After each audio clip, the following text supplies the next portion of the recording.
Fianka showed no interest in leaving this incredibly boring event anytime soon. A tear ran down my cheek as I thought of Nikolai. There was no escape from his cruelty. Yes, I was standing outside and could easily run away, but I'd barely make it down the street before one of his men brought me back. He didn't even have the decency to actually kill me, as the man was clearly hellbent on making me suffer. Rough night. Came a voice. Not far away stood a handsome, dark-haired man smoking a cigarette. "Yeah, I guess," I replied while quickly wiping away my tears. "Ah, so it's not just me that life's being a bitch to," he spoke. "Life is a heinous bitch. Period."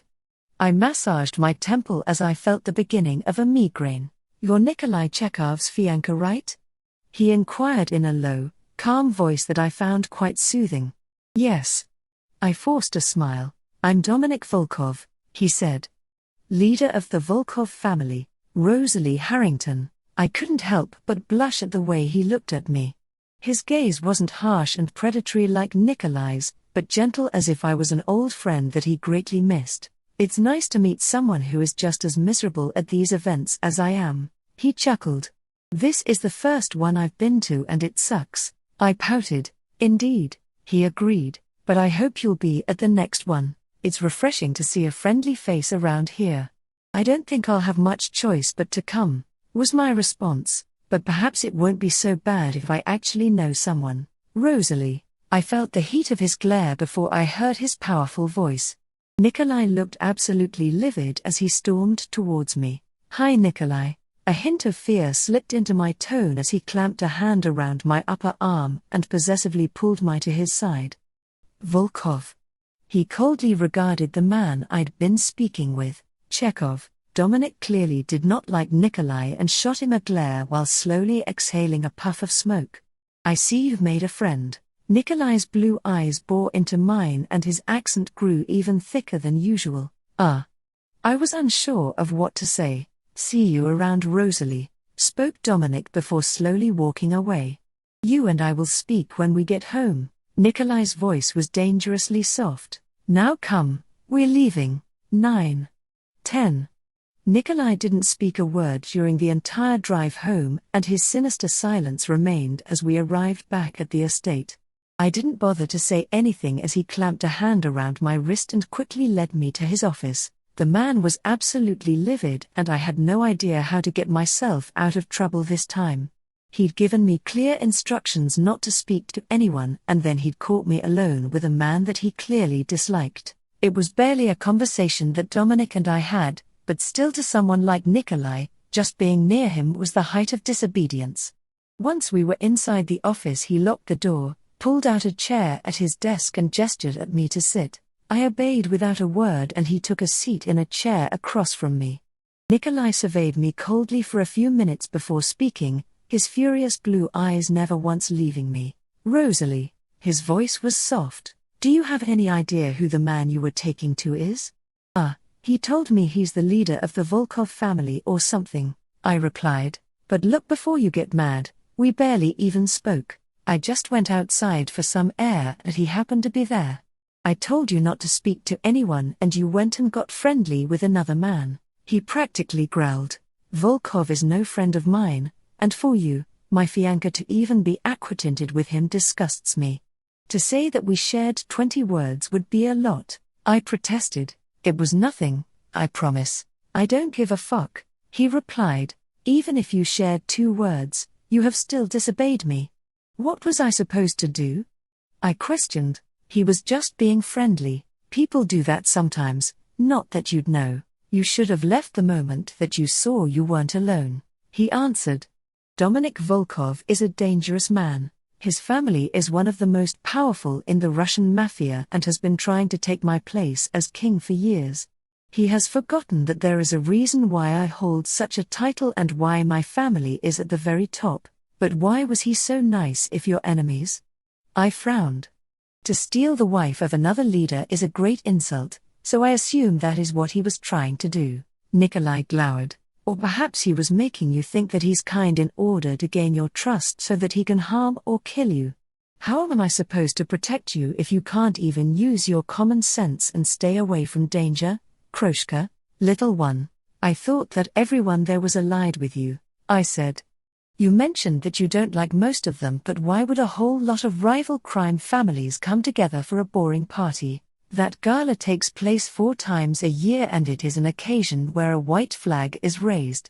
We are not allowed to fight and are able to negotiate deals with our enemies as well as our friends. Each leader, their partner and the underboss has to attend. That is just how it is and always has been, he explained. Oh. I began to realize the severity of the situation and the reason behind his anger. But why would you leave me alone in a room full of your enemies? I wanted to see what you would do and if you would obey me, stated Nikolai, but I did not expect you to go and get friendly with another man, let alone one I despise. You still shouldn't have left me alone, I huffed. Anything could have happened.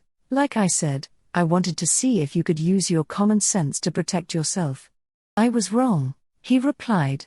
Now you, princessa, need to be punished. That is unnecessary, I protested as I quickly stood up and took a few cautious steps back in an attempt to create some distance between us. How will you learn from your mistakes if there are no consequences? Nikolai remained calmly seated in his chair, enjoying the sight of my fear. Now get over my knee.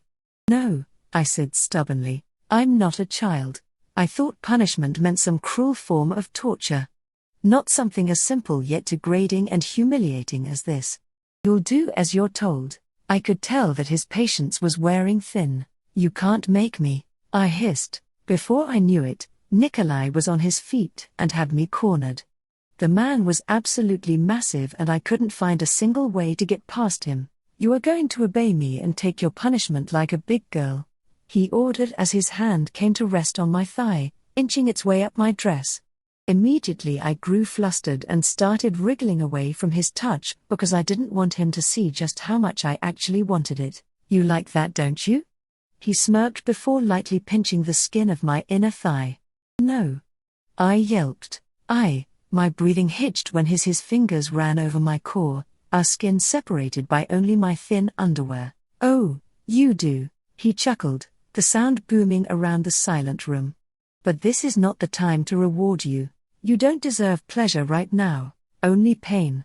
And then he had a hand clamped around the back of my neck and practically dragged me over to his desk, before bending me over it. The sound of his belt buckle being undone indicated to me that I was in serious trouble, and the compromising position I found myself in did little to calm my racing heart. What are you doing? I asked as he roughly pushed my dress up to my waist. Disciplining you, he answered. You're going to take your punishment like a big girl, yes? I don't take no for an answer. Yes. I nodded weakly, completely terrified. I knew that there was no escaping him, and deep down I actually wanted him to continue. He then proceeded to use his belt to tightly bind my hands behind my back, before gently caressing the skin just above the waistband of my underwear, literally sending shivers down my spine. My entire body went rigid in shock as the sound of the first slap cut through the defending silence of the room. I cried out when he struck me again, leaving stinging sensation on the tender skin of my ass. Not a sound, ordered Nikolai, each word punctuated by a sharp slap. Tears welled up in my eyes as my punishment carried on without so much as a pause between the blows. It was a painful experience, yes, but somehow not entirely unpleasant, and I actually started to become aroused. Before long I found myself holding my legs together as tightly as possible to hide the growing wetness there. Nikolai's next strike landed a little lower than before, leaving me unable to hold back a soft moan. You dirty girl. Finally his rain of blows had come to an end. Instead his fingers lightly brushed over my core, teasing me through the fabric. You actually enjoyed that, didn't you? Didn't you? He dug his other hand into my hair and pulled at it when I stubbornly remained silent. Yes. I whined, my body trembling as he applied pressure to a particularly sensitive area. Despite not even touching my skin, the man was still able to turn me into a quivering mess beneath him. There are so many things I want to do to you right now. You handled your first punishment better than I expected and should be rewarded for that. His breath ghosted over my skin as he leaned down to whisper in my ear. But I want you to tell me what you want. Use your words, Krushka, little one, Nikolai. My face grew incredibly flushed as I tried to think of a way to still maintain my pride while also telling him to fuck me hard enough that I'd be left unable to walk for a week. Yes, Rosalie. He smirked while sending a gentle slap to my already bruised ass. What would you like me to do? Touch me, I pleaded. Where are your manners, little girl? He slapped me again. Please. I begged. Touch me like how you did last time. For days I'd been aching to feel his hands on me once more, and now here I was, entirely at his mercy. All of my hatred for him was forgotten as desire got the better of me. Anything for you, my bride. He chuckled at my obvious mortification because of the way my brain had lost control of my mouth. I was ready to grovel at his feet for even just a little more of the pleasure his touch brought. Nikolai placed a soft kiss to the side of my neck before taking a seat in a nearby chair and pulling me onto his lap. He then quickly removed the belt binding my arms behind my back and tossed it aside. Directly across from us was a floor-length mirror, forcing me to acknowledge the pathetic mess I'd become. I gasped when I felt his hand trail a burning path up my inner thigh, before coming to rest just above my womanhood. I took my bottom lip between my teeth to hold back a moan as he slipped his hand beneath my underwear and toyed with my clit. A shudder ran through my body as he slipped a finger inside of me and ever so slowly began pumping it in and out. I could barely believe what I saw when I looked in the mirror. There I was, this tiny girl sitting on the lap of a mountain of a man, with my back pressed against his firm chest and my legs spread wide open, held apart by his knees. I watched in awe and horror at the way I writhed around pleasure and without much thought, reached up a hand to touch his stubbly jawline. A dark smirk was plastered across Nikolai's face as his hands moved furiously between my thighs. It was clear that he was incredibly pleased at how easily he'd gotten me to submit to him. My eyes fell to the ground as I felt unable to watch myself any longer. Seeing what was happening made it so much more real, and it became impossible to deny that Nikolai was right by saying that I was nothing more than a pathetic little girl. I was. The fact that I'd given in to him so easily proved it. When I turned my head away to face the window, he roughly grabbed my jaw and forced me to look at myself once again. If you want to come, I suggest you stop looking away. His voice was cold, unlike his touch. I want you to see how your body reacts to me. It knows who it belongs to. My eyes practically rolled into the back of my head when I felt his mouth on my neck, sucking and biting at the skin until dark bruises began to form there. You're going to come any second now, he whispered as I whined and squirmed when his 2 fingers repeatedly stroked a spot deep within me that felt better than anywhere else he'd touched before. His thumb continued to overstimulate my clit until it almost ached. 5, 4, 3, 2, 1. Just as the final word left his lips, I felt my walls spasm and clench around him as I climaxed. My face was buried in his neck while I shuddered and twitched in his arms as the immense pleasure washed over me. As I caught my breath, Nikolai gently stroked my hair for a few minutes before speaking. I could corrupt you. His voice was deep and sinister. It will be easy. I remained silent, unsure of how to reply to such a thing, and instead listened to the sound of his steady heartbeat, too exhausted to get off him just as yet. Right now there is nothing I want more than to fuck you senseless, but unfortunately that will have to wait. He continued, we will only have sex on or after our wedding night, and not a day before then. I cannot risk getting you pregnant and changing the plan. The child will be conceived on the wedding night, no matter what. I never change my plans. Doing so has only brought disaster upon me.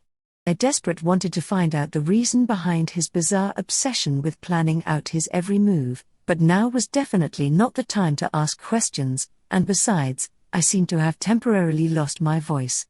For the rest of the night, precious Rosalie, you and I need to stay far apart. Every second that you are near me makes it harder to control myself. His heavily accented voice was a low growl in my ear.